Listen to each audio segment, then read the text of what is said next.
We value the support provided by the Commonwealth Youth Programme and are grateful for the support of the Secretary General during Pakistan chairmanship of the 10th Commonwealth Youth Ministers meeting last year. I also briefed the Secretary General of Pakistan's policies to combat climate change.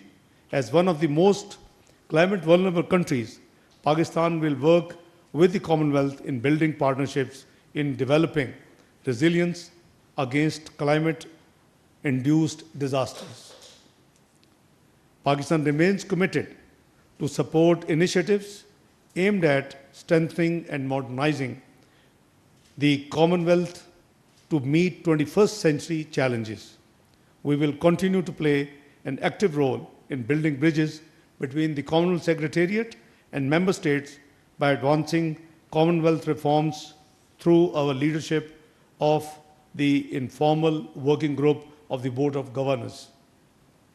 Prime Minister Shehbaz Sharif looks forward to participate in the upcoming Commonwealth Heads of Government meeting, CHOGM, in this October in Samoa. I am also eager to engage with the counterparts at the Commonwealth Foreign Ministers meeting September this year. In conclusion, let me reiterate Pakistan's unwavering commitment to the principles enshrined in the Commonwealth Charter and our partnership with the Commonwealth. We thank this Honourable Secretary General for her leadership during a period of great global change and appreciate her visionary constructive role. We honour the legacy she would be leaving behind as Secretary General. Thank you, Secretary General. Thank you. Well, thank you very much. Assalamu alaikum to everyone. It is a great privilege and pleasure to be here at last in Pakistan. And I want to thank you, Honourable Deputy Prime Minister, for all the kind words that you have spoken about my period in office as the Secretary General. I have been very touched not only by your words, but by the stalwart support that Pakistan has given the Commonwealth throughout all the years, but particularly throughout the last 8 years, when I have had the privilege to serve the now 56 member states as your Secretary General. And I particularly would wish to commend Pakistan for the enthusiastic participation in all aspects of our work, many of which you have already made reference to. But the truth is that our world is facing some very difficult problems, and we have never needed each other, and we've never needed the friendship that exists between our Commonwealth members more than we do today. And it is a great honour that I am able to come now at last to Pakistan to see for myself how Pakistan has risen from the terrible events of 2 years ago. Pakistani resilience, passion, and determination has been evident in the last 2 years. None of us will forget what happened here when the floods affected more than 33 million Pakistanis, who lost more than 2 million of their homes, lost livelihoods, lost that which made life good. And it was our privilege and our pleasure to stand in solidarity with Pakistan during those darker days, but it's my pleasure to come and celebrate now with Pakistan as you rise from those difficulties. I want to commend what has been done for young people, because Pakistan is leading for the Commonwealth in terms of our youth ministers meeting. And we were saddened that we weren't able to have the youth ministers meeting here in Pakistan. But at our Commonwealth Youth Ministers meeting, which was held in the garden of the Marlborough House, Pakistan came to London and Pakistan was there. And so even if it wasn't here physically, it was absolutely Pakistan in Marlborough House. And I want to thank you for bringing that taste of Pakistan to our work. There is still much for us to do, and I was thrilled to hear from the Deputy Prime Minister that Pakistan will remain stalwart in its support of the Commonwealth and its principles as we go forward in a new digitalised, a stalwart in its support of the Commonwealth and its principles as we go forward in a new digitalised, AI-enabled world. And I am confident that the 65% of Pakistanis who are under the age of 30 will not just be the leaders of tomorrow, but they will help us co-create the future from today. And I want to thank all of those who've participated in our work for their energy, for their dedication, and for their warmth and friendship. And I thank you. Thank you very much, Secretary General Patricia Scotland and Deputy Prime Minister and Foreign Minister Mohammad Ishaq Dar. We'll now open the floor for the journalists present here today. And we'll begin with Mr. Shokat Peracha. Thank you so much.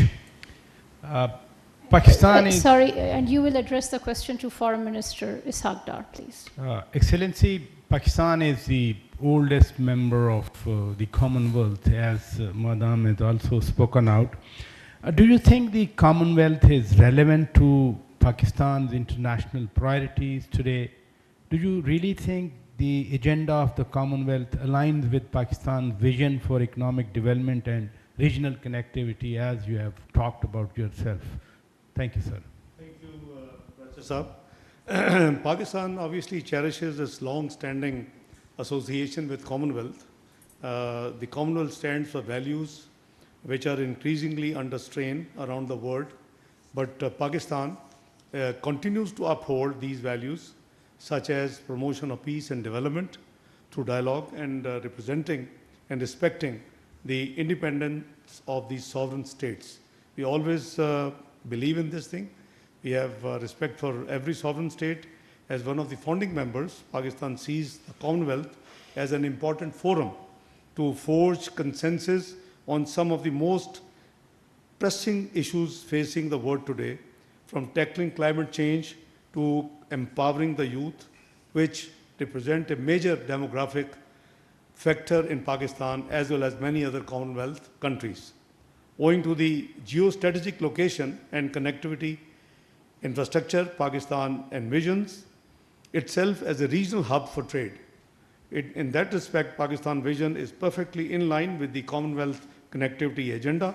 Pakistan supports the Commonwealth target of increasing intra-Commonwealth trade to 2 trillion by 2030. I mean, this is the vision of our visiting Right Honorable Secretary General of Commonwealth. We believe that increased trade and regional connectivity not only would create jobs and opportunity for the young and the under 30s, but can also create conditions for win-win cooperation between the Commonwealth member states.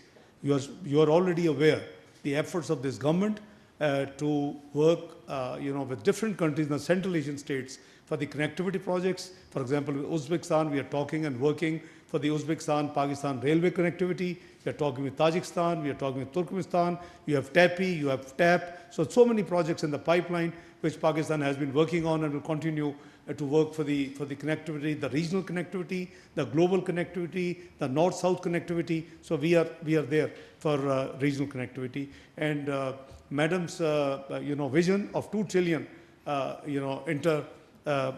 intra-trade between the inter-trade between the Commonwealth countries, I think is very much praiseworthy and I think is achievable. Mr. Anas Malik, please.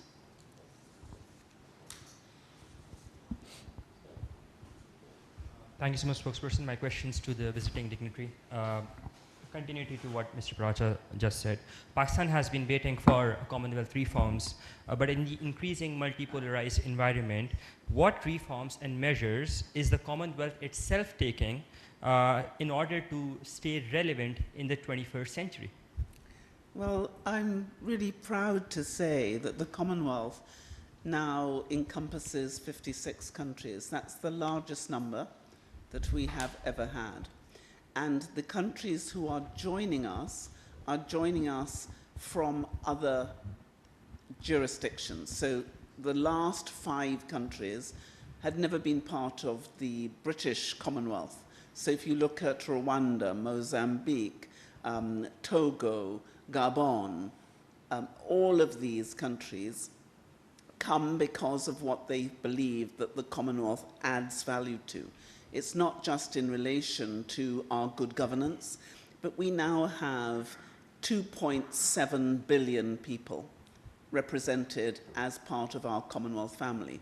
That's more than 1/3 of the world. We're not a treaty-based organization, but we're a values-based organization. And those values are values which everyone in the world are thirsting for. If you look at why they want to come, it's because we have identified way back in 2015 that there was a Commonwealth advantage to being in the Commonwealth.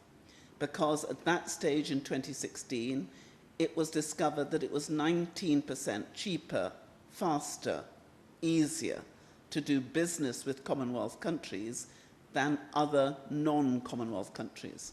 And that's because we share the same parliamentary system, similar institutions, similar rule of law, and we speak the same language. So it means we can do business more easily. And from the moment I became Secretary General, I posited the question, could we move that 19% to 30%? What if it was 30% cheaper, easier, faster? That has been the driver. We are now at least...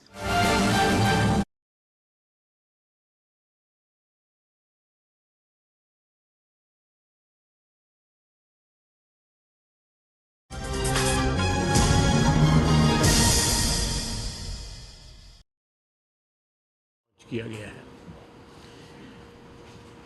काजी फ़ायज़ ईसा के हवाले से जो बात की गई है, बार बार ये इस बात का माजी में और माजी करीब में भी ये क्लैरिफाई की गई है कि काजी साहब का इस किस्म के किसी फ़ैसले या किसी बयान के साथ जो है कोई ताल्लुक़ नहीं है, और ये एक वेस्टेड इंटरेस्ट है जिन लोगों